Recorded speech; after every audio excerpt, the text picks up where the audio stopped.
The next speaker will be Dr. Chilian, who's going to tell us about the coronary microcirculation. Dr. Chilian.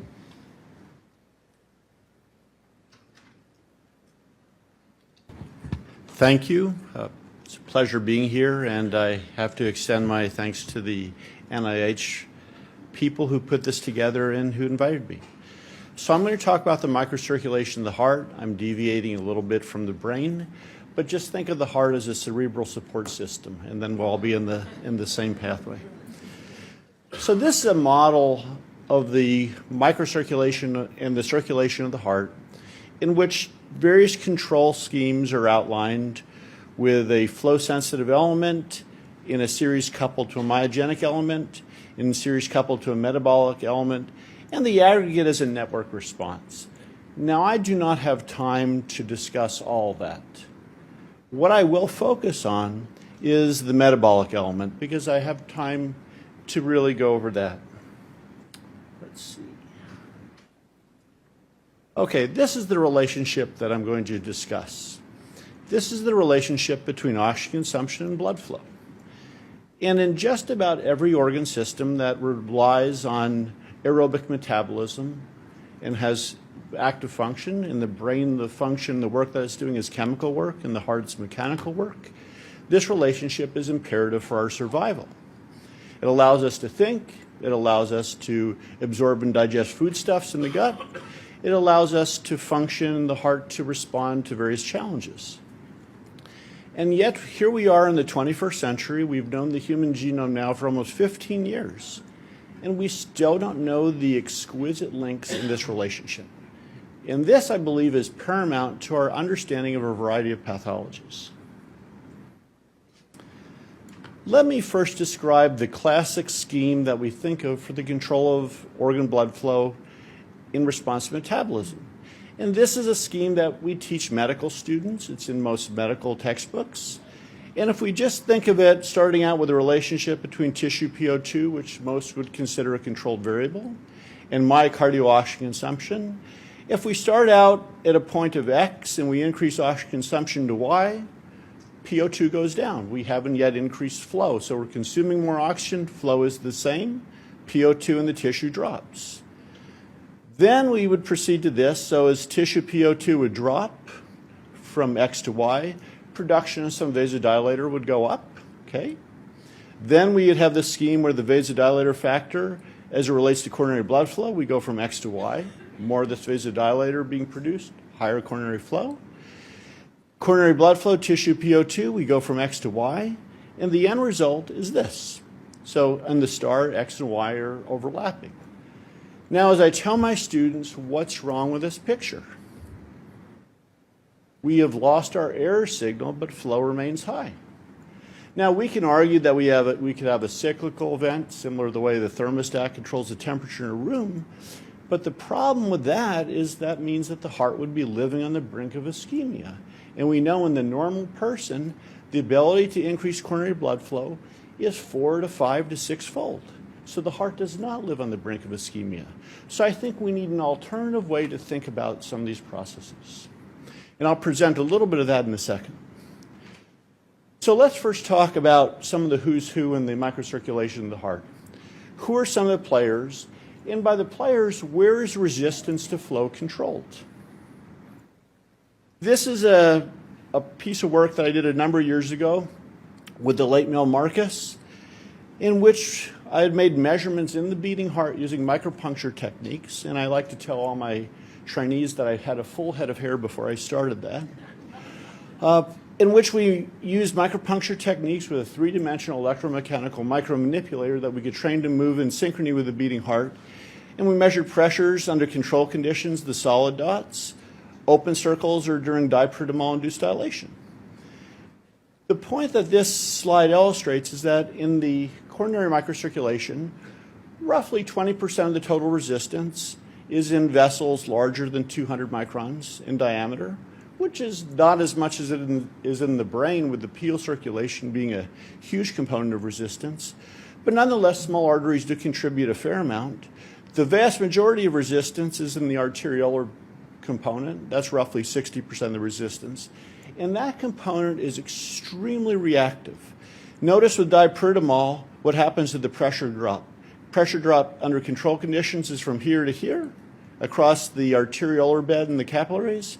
And if we dilate, we essentially have the pressure drop at the time we're increasing flow 6-fold. So that means resistance goes down about 12-fold in that area of the circulation. So that's where flow is controlled, in the arterioles primarily. Who are the players in this control? So let me refer back to the negative feedback scheme that I showed you, which I don't believe works for aerobic dilation. I think it works for anaerobic dilation and ischemic dilation. That's a different scheme. But aerobic dilation is different.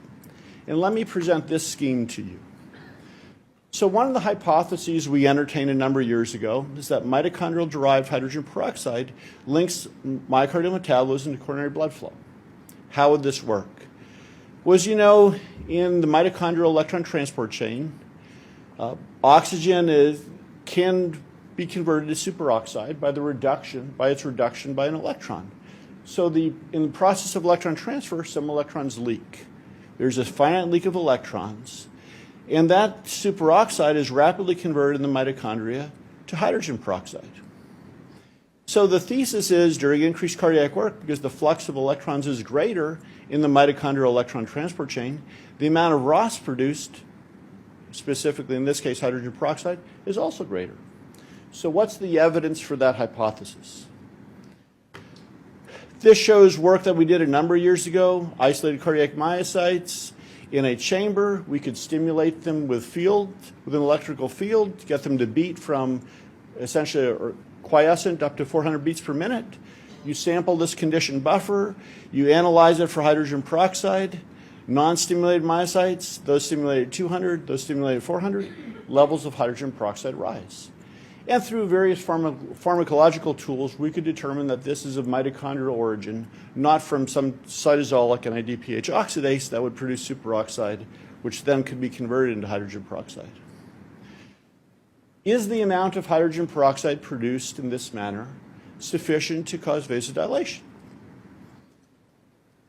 Again, our isolated cardiac myocytes, stimulate them in a field for 20 minutes, collect supernatant or conditioned buffer from those myocytes, apply it to a microvessel preparation. This is an isolated arteriole. Down here in the open square, non-stimulated myocytes. Myocytes that are stimulated at 200, or I should say buffer from myocytes stimulated at 200, buffer from myocytes stimulated at 400. And then administration of catalase. And you can see there's a lot of dilation. B, most of that dilation is inhibited by a catalase, suggesting that it's hydrogen peroxide. Now, it's not all inhibited by catalase. That's the point I'd like to make. So if it's hydrogen peroxide working on a blood vessel to induce vasodilation, what is the target? In our hands, that's blocked by 4-aminopyridine, which is a KV channel antagonist. I'll get back to 4AP in just a second. So this is the nice scheme in vitro. Does it work in vivo? This is more or less a series of studies in which we drove myocardial oxygen consumption with either norepinephrine infusion or with pacing. And pacing is shown in these black diamonds. Norepinephrine is shown in the open squares. We started out at a baseline. Measurements of myocardial oxygen consumption versus tissue levels of hydrogen peroxide. And notice we have a nice relationship between these two variables. Now, one thing you'll note is, and this actually gave us pause, was the levels of hydrogen peroxide are very high, higher than what we would have anticipated, up to 200 micromolar.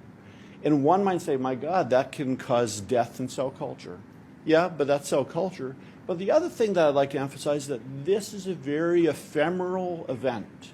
You turn off the pacemaker, you eliminate the norepinephrine infusion, hydrogen peroxide levels drop immediately. So this is not a sustained increase. It's a very, very ephemeral event. Hydrogen peroxide levels versus coronary blood flow, again, a nice linear relationship. Now, these are correlations. It's not causal. Is there any way that we can further interrogate this to try to show causality in this process? This is what I showed previously with the 4-aminopyridine blocking the effects of the conditioned buffer, the dilator effect of the conditioned buffer. Down here is the effect of 4-aminopyridine on the relationship between myocardial oxygen consumption and coronary blood flow, and this was in a large animal preparation. Now notice 4-aminopyridine shifts the relationship downward and shortens it. To me, that is extremely important when we try to understand links between metabolism and flow. Because in the heart, if you don't shorten this relationship, chances are you're not studying the right thing. Now, what do I mean by that? In the heart, myocardial oxygen consumption is driven by the product of blood flow times the A - V difference.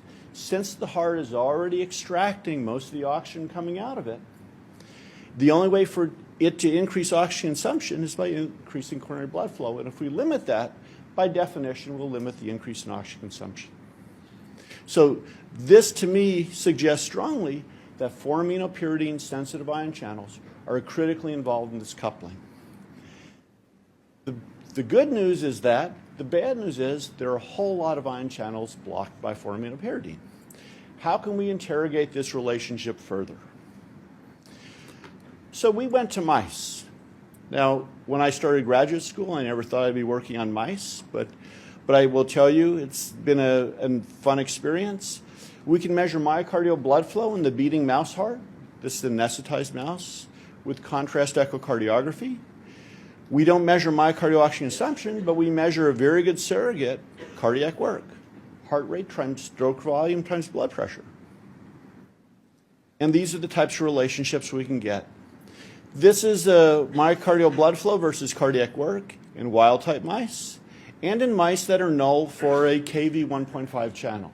Kv 1.5 channels are a redox-sensitive, voltage-activated potassium channel. But the redox-sensing element is really critical in its regulation. Of course, hydrogen peroxide, being a reactive oxygen species, can modulate redox-sensitive proteins. And so you can see that this relationship is greatly attenuated. Now, what I haven't shown you is the knockout is global, so what about a rescue? Well, we can re-express that channel only in smooth muscle under the control of doxycycline, and we can completely restore this relationship. So this is a smooth muscle event. Not to slight the endothelium, Dr. Aird, but it's a smooth muscle event.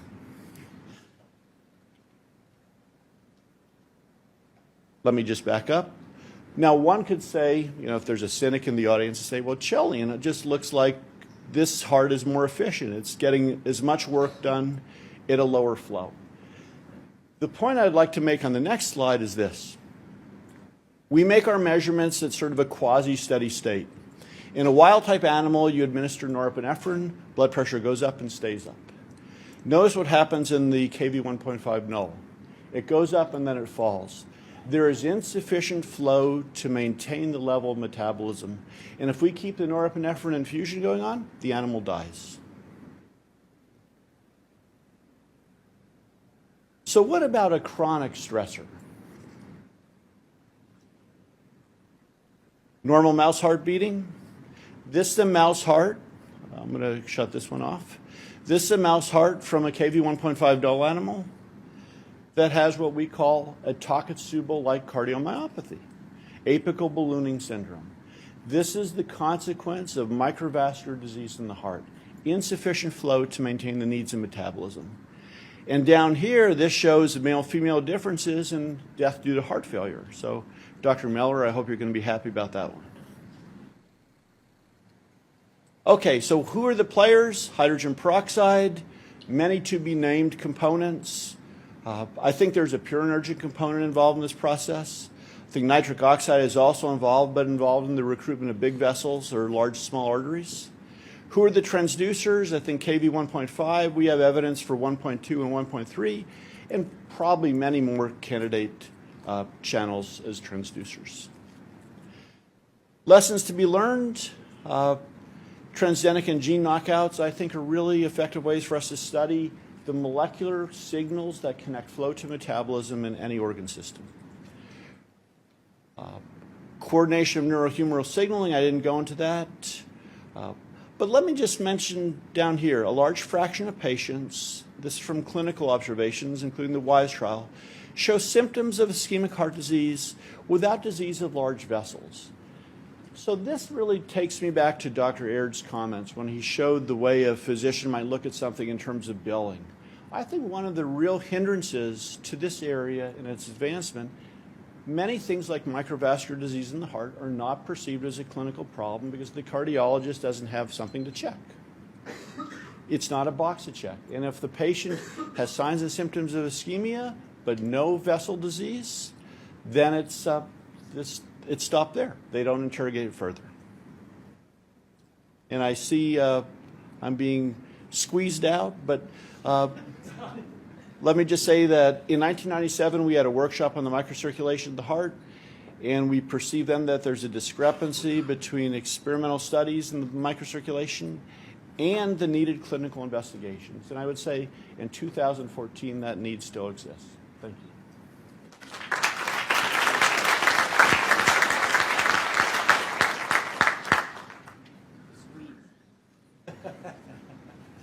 Time for a few questions. So, Bill, I really enjoyed that. I'm going to ask a question that an undergrad might ask, and that is, you pointed out, or you claim, that the heart extracts as much oxygen as it can, and so that oxygen consumption is dependent upon flow.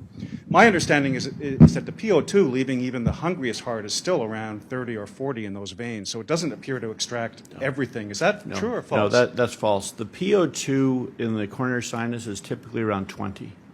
So there's still... Yeah, but if it's 0, it would probably be dead. Okay? You can't extract it all. You need something. Because remember, if it's 0, that would be probably 0 in the mitochondria. Yes, Virginia. Yeah, Bill, thanks for putting a male-female slide in there. And I'd like to pursue that just a little bit further. I mean, Takotsubo's is typically seen more frequently in women compared to men, especially older women under stress. And you have elucidated some of the molecular mechanisms associated with oxygen consumption. Have you dissociated those mechanisms between male and female animals in terms of the channel expression or the redox state relative to mitochondrial regulation by estrogen and so on? The quick answer is no. I mean, there's a lot of work to be done. I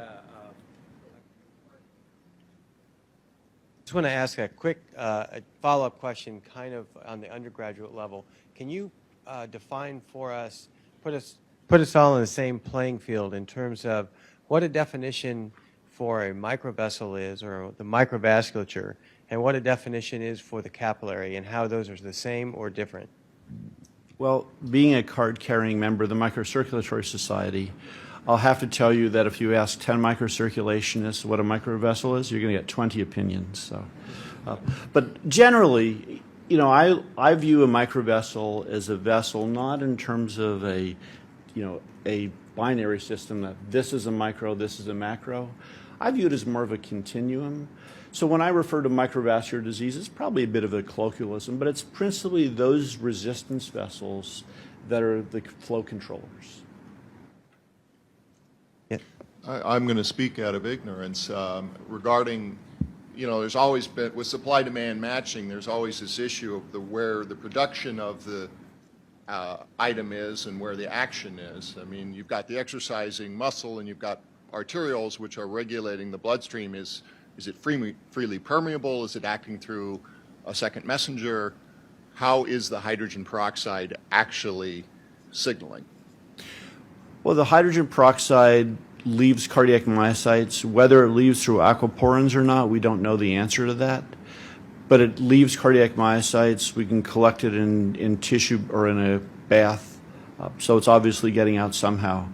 And it's interacting with the KV channels and probably other potassium channels. I think Dr. Gutterman has lots of data suggesting that H2O2 works on channels other than the KV channels. So whether or not it's reacting with an extracellular component of the channel or an intracellular component or some type of regulatory protein that affects channel activity, don't know those answers yet.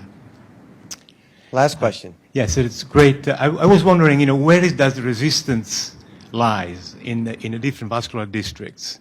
So you said you made your case based on the cervical measurements that is really the surface arterioles, which would be equivalent to the PL arterioles in the brain.